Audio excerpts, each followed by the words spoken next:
So weird things have been happening in DC all this week. And I say weird only because they're a little difficult for average, news consumers to fully understand.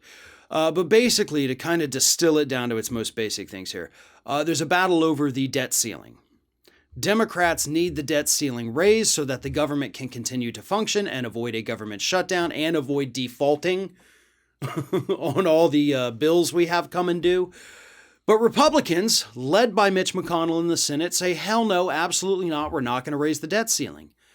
Which is why it was super ironic earlier this week when Mitch McConnell came out and said this. My advice to this Democratic government, the President, the House, and Senate, don't play Russian roulette with our economy. Step up and raise the debt ceiling and cover all that you've been engaged in all year long. But you're the one that is vowing, according to this Business Insider article, vowing Senate Republicans won't lend the support needed to pass a measure aimed at averting a federal default, even as he says he doesn't want the U.S. to do so. It may cause financial meltdown and plunge the nation into another recession if Congress doesn't act in time. And Mitch McConnell's out here scolding Democrats like, why aren't you raising the debt ceiling? Because you're not letting them do it. You've said you're not even going to let it happen. So what? We're living in topsy-turvy world. Mitch McConnell is doing the political equivalent of taking the Democrats' hand and punching them in the face and saying, stop hitting yourself. They're not hitting themselves. You're hitting them, Mitch. And Mitch knows that. Mitch is not a stupid individual by any stretch of the imagination. Mitch McConnell is actually a very talented politician. Now, he sucks as a legislator. He sucks as a human being. But when it comes to strategy, Mitch McConnell is right there with the best of them. And that's what he's doing. That's why so many of these outlets reported on what he's saying. But at least Business Insider here had the good sense to be like, that's not what's happening. Mitch McConnell's accusing the Democrats of tanking the economy as he actively is tanking the economy. It's not that hard to figure out, folks. Mitch McConnell cannot have the Democrats be successful. It doesn't matter that they, the Republicans, raised the debt ceiling 3 different times in Trump's 4 years. They're not going to let the Democrats do it because they want the U.S. to default. They want us to get to that government shutdown, which we're also rapidly approaching, even though that's kind of a separate issue too.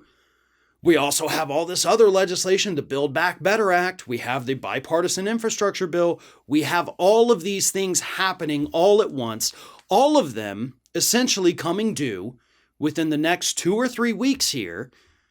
You've got some Democrats not wanting to go along with the infrastructure, not wanting to go with Build Back Better. You've got the progressives saying that if they tank the bipartisan infrastructure by taking out vital pieces of it, or if they do not support the Build Back Better Act, we will not support the infrastructure.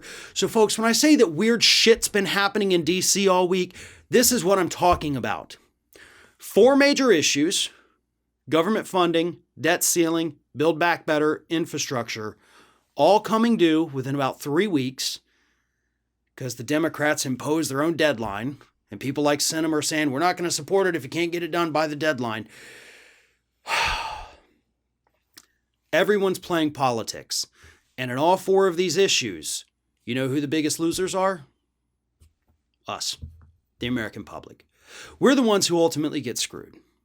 We're the ones who have to pay the price, quite literally, because if we do head to that default and then a government shutdown, if you're getting any kind of government benefits, those could go away immediately.